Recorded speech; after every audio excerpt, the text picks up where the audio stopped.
you, Allah, for blessing us with life, blessing us with Islam, blessing us with Iman. Thank you, Allah, for blessing us with life, blessing us with Islam, blessing us with Iman.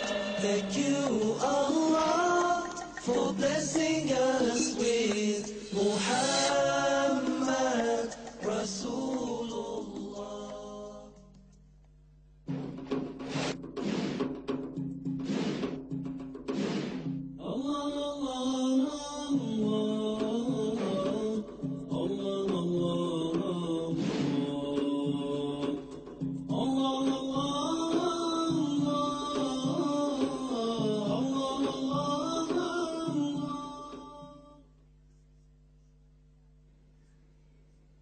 As I move forward in my search, don't think for one moment that I was waking up every morning and saying, now who am I going to go and find today?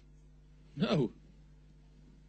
But the world is a place, and it was a place then, particularly then, where people would grab me every now and again and try to pull me back into the dunya and just let the desires explore.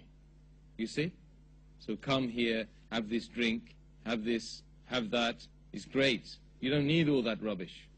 And there was a guy all this time, I'd spend some time with him at the weekends. You know, for 8 years I was with him. And I remember one day in the weekend, and he would say to me, you know, there's something wrong with you. There really is. What's wrong with you? Why are you so concerned about things? You're almost mad. And he suggested that even he would get me a doctor. You see? Because I was striving against the norms in society. And that time I went through a lot. I was reading a lot, and I started to drink because I just wanted to just relax and just take all the pain away of the world. And there were days then when I would look outside and see the light and then just want to turn the light off. You see? And I would look out and outside and just say to myself, hey, I don't need this dunya. I don't need this world, you know. There's no purpose to it, so why am I bothering? There were times when I spent days and days and days on my own, didn't talk to anyone. And there were times when I used to look out of the window in the night and just search for the truth in the skies. I used to look at the stars, and I started reading about astronomy. I would look at the sun and the moon. I would read about these heavenly bodies. And I would say, look at the enormity of this world, this universe. The nearest star being, 4 light years away. 186 meters per second, light traveling from my eye to that star. At that speed for 4 years before I'd even get to the nearest star. And I said, I really was frightened. I was so petrified. Because I didn't know why, and I was looking at these amazing things going on around me. There was one day that I decided, I'm going to walk into the church across the road. I said, the church, they must have the answer in the church. I went in there, and he wasn't ready to see me, but he told me, book an appointment to see me. You see? So we booked the appointment to see the person who's going to tell you why you're here. Like a doctor is going to give you the medicine. The day after, I came in his office. The first thing I noticed, he was too busy to talk to me. Shuffling books around, papers around, answering the phone. I said, no, what can I do for you? So at that point I said, look, I'm going to tell you that. And I poured my heart out to this man, a stranger. I said, look, you're a man of God. I want you to tell me, who is God and why am I here? You have to tell me. He said, well, have you ever thought about doing a theology degree? I said, yes, I have thought about it, and I tried to go to Dublin, Trinity, but I decided that all of the stuff seemed like dogmatic and it didn't make sense to me. It wasn't the truth. He said, oh, well, I don't know then. He got dumbstruck because he didn't expect that answer. And he said, well, why don't you, why didn't you just study a little bit about, the world's religions and everything? And I said, well, look, I can't do that. I want to know, just tell me. Look, just explain to me who is Allah, who is God, you see, and why am I here? He said, you know what, I'll be honest with you, I can't really help you. He said, see that church over there? I'm the person who opens it and closes it. I'm the person who looks after the people that come in and they leave. And that is it. That's my job. At that, I just realized that it doesn't matter whether you're in a church, it doesn't matter where you are, who you are, if Allah hasn't guided a person, it doesn't make any difference. That person is not going to be able to help you. So imagine, I've gone through Buddhism, I also went through Hinduism, I went through socialism, I went through Christianity now. Twice I'd met the Christians and I hadn't got the answers. I'd gone through, Tai Chi, I was doing Tai Chi and martial arts, meditation, and I'd tried veganism as well. Vegetarianism and veganism. It didn't give me the answer. None of them gave me the answer. And at one point I got into science, and I started studying science and astronomy, and that just confused me, because what I realized is science is just about attaching labels to things which are obvious. But there's no explanation. And that really worried me, because I realized then that this 5%, they didn't have a clue. In fact, they were hiding the truth away from the rest of humanity, because they did have the truth. But they just weren't experimenting properly. They weren't asking the right questions like, why am I here? Where am I going to go after this? These are the important questions, the perennial questions that every human being needs to pose to himself and to others around him. So then, Ramadan, 15 years ago now, in the university, I didn't know it was Ramadan. I had this girlfriend, and we weren't, for obvious reasons, we won't identify the person. But she happened to be a Muslim. But I didn't know that at the time. I mean, I didn't even focus on the Muslim bit, because it wasn't important for anyone. Malaysian. And as it happened, one day she came to me and she said, look, this coming month, please don't come here. And I had struggled to make relations with this girl because I thought it would help me spiritually, emotionally, etc. And then she turns up and says, don't come here for the next month. So I said to her, simply, I said, either your religion doesn't make any sense, because she told me then, of course, it was religion and it was Ramadan, or you're not following your religion properly. She became angry. She said, don't you cuss my religion. Don't you dare do that. Became angry. So I moved off, I pulled off, and straight away the next day, I went straight to the Islamic Society in the university and said, you've got to tell me about Islam. There's this girl, and I love her, and I want to find out about it, so maybe we can patch things up. So they said to me, they said, brother, hey, you have to leave that girl alone. The first thing is, don't go with that girl. I said, well, that's not really very fair, because I love that girl. What's wrong with that? No, because she's not supposed to do these things, you see. So they gave me some books. Started reading loads and loads of books about Islam. I'd go back to her, and I'd explain to her, I've read this stuff, and by the way, do you know you're not supposed to do this and this? Why didn't you tell me these things? I would have respected you. I wouldn't have done those things. It's only for religious people and stuff like that to come back with the answers. So I said, well, look, at the end of the day, why don't we just get married? We can sort this out, At that time, I hadn't read that, of course, you have to be a Muslim to marry a Muslim girl. So she put me off, and she became very angry with me, because, she saw that I was getting close to this thing which was going to maybe ruin things, That, of course, you have to be a Muslim to marry a Muslim girl. So she put me off, and she became very angry with me, because, she saw that I was getting close to this thing which was going to maybe ruin things, So, shway ba shway, little bit by bit, reading and reading and reading, I started to look at the world outside with new glasses on.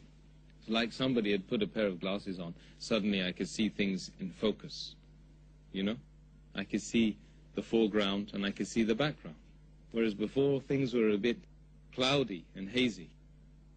And the more I studied to fast in the month of Ramadan. I started to fast. And sometimes I would go to the masjid, the small masala, and I would just join their prayers. I didn't even know what I was saying. I was just doing the motions. And after some time, this occasion happened that I was with some people one night, and I had been continually fasting and reading and making dhikr and asking Allah for help. She was getting further and further away from me. And my objective was to get closer to her, read the books and do the fasting, so I get closer to her. And I started to see the world as a totally different place. You wouldn't believe how someone can change overnight. Like two weeks, I became somebody who just didn't know anything, as to somebody who really had some sort of confidence about why I was here. But it wasn't written on me yet. It wasn't part of Yusuf. It wasn't part of Tim. I was in London, and I was with these guys that I used to know back in the days. And then I had a terrible evening with them, because everything they did contradicted what I was doing for 2 weeks. They want to drink, they want to do all sorts. I won't even mention the things they were doing. Disreputable things. So they were contradicting me, and I was contradicting them. For the whole night, I just kept reading the book. They were just gone. I was in a room on my own. And then I went to the bathroom. I just made wudu. I just made the ghusl. I didn't know what I was doing, because I didn't know ghusl really. I just read some stuff in a book. And I became totally and utterly focused on Islam has to be the right way.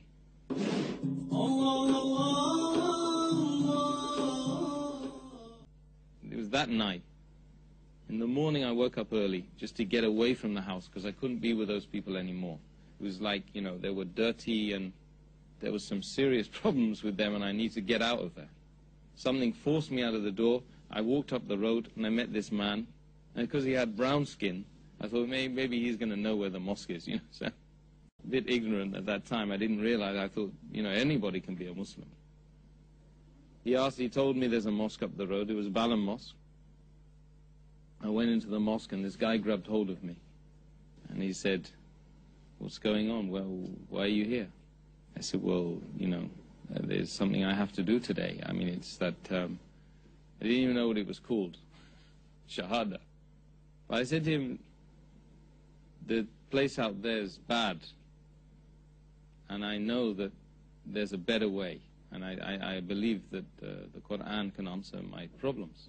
So, alhamdulillah, for the grace and mercy of Allah subhanahu wa ta'ala, that was in the month of Ramadan, early in the morning. I went to in the front and took the Shahada.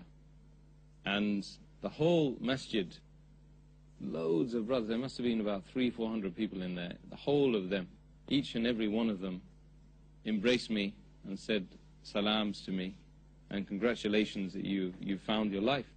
And the similitude of what I've done, of what I had done, was, comparatively speaking, was like life versus death, and death versus life.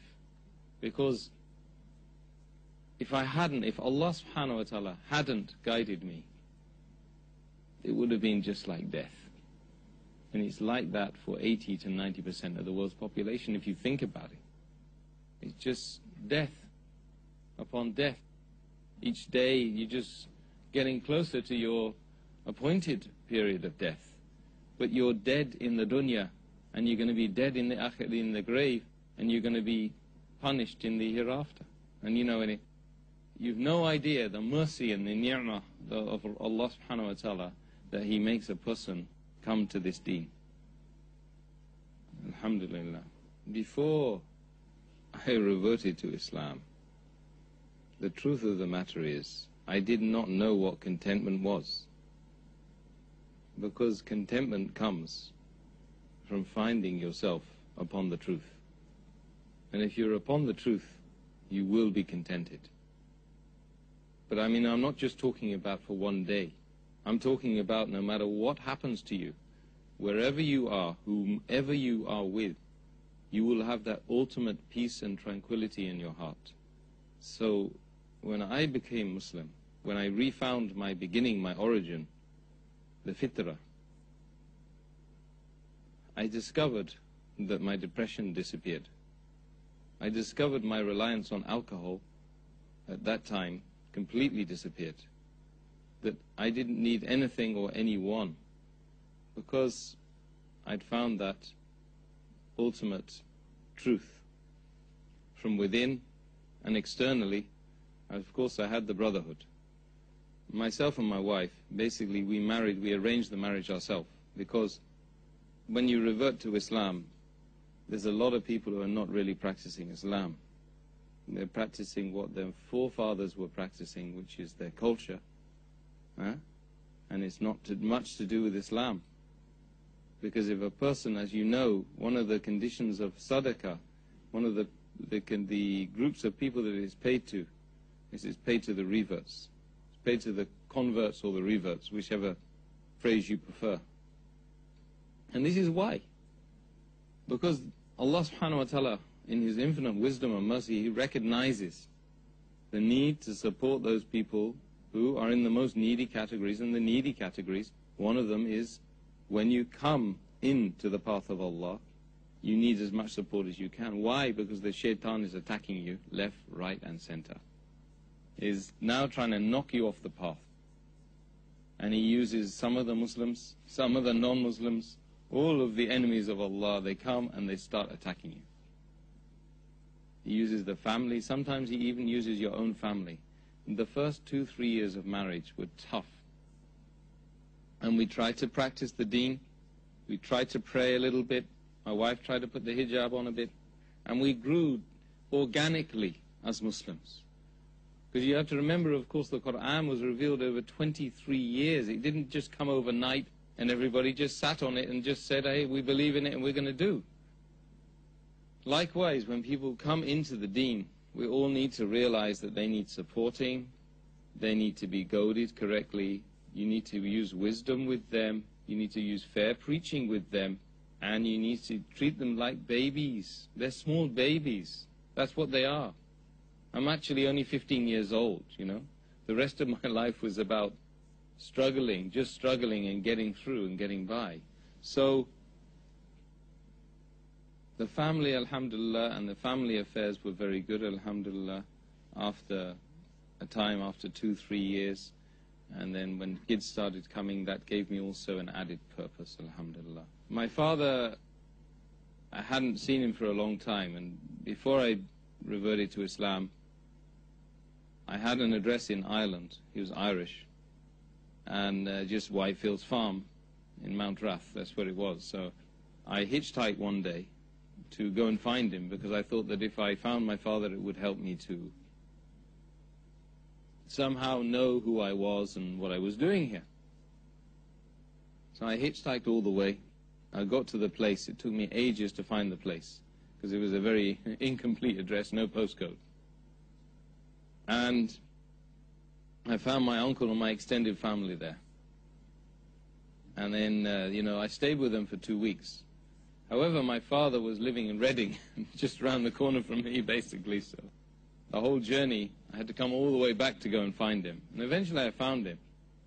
And unfortunately, he was an alcoholic. Basically, I mean, he just lived digging the roads and building houses and then getting drunk in the night. And that was his whole life. When I embraced Islam, he just thought it was a bit of a joke. He didn't really even know what was going on. My mother, initially, as did my mother's family, they considered that it was just a passing phase. They said, well, look, we saw you as a Buddhist. We saw you talking about Christianity. We saw you talking about Tolstoy and veganism and vegetarianism. This is just another phase. Good. It's all very healthy. We really like it. 3 years after I became Muslim, I married my wife. Alhamdulillah. They started to see this wasn't so much of a phase. Firstly, it had lasted 3 years. Secondly, I was married to a woman who was Moroccan, and alhamdulillah, she wanted to practice the deen of Allah well. And thirdly, I started to turn down invitations which were about alcohol and partying and dancing and stuff like that. I said, I don't have any interest in those things.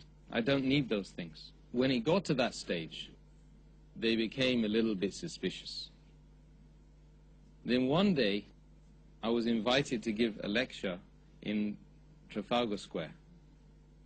Now, I didn't know this at the time, but the BBC were there filming it all. And when I gave my talk, I just became emotional and started putting my fist in the air and saying Allahu Akbar and crazy stuff that you don't do really in front of the BBC. As it happened, the BBC filmed me and showed me on the 6 o'clock and the 9 o'clock news. So then when I got home, I'd got this mad rush of phone calls from my family saying, Tim, what's wrong? What's happened to you? So in actual fact,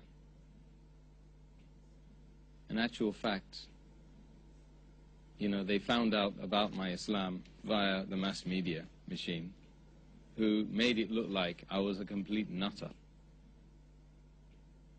Ever since then, generally speaking, they really haven't trusted me.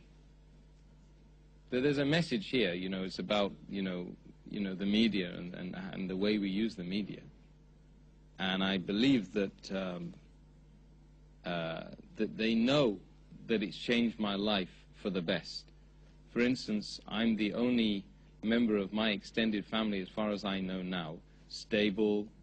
I don't go around beating my kids and beating my wife or running off with other women, or my wife doesn't run off with other men.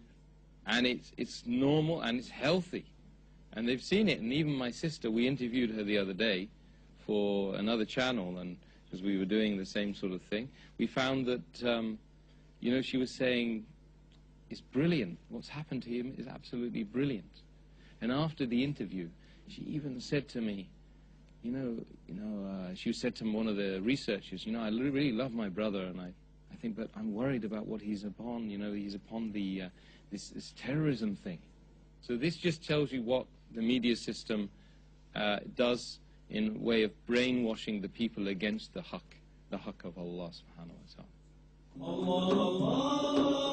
ta'ala.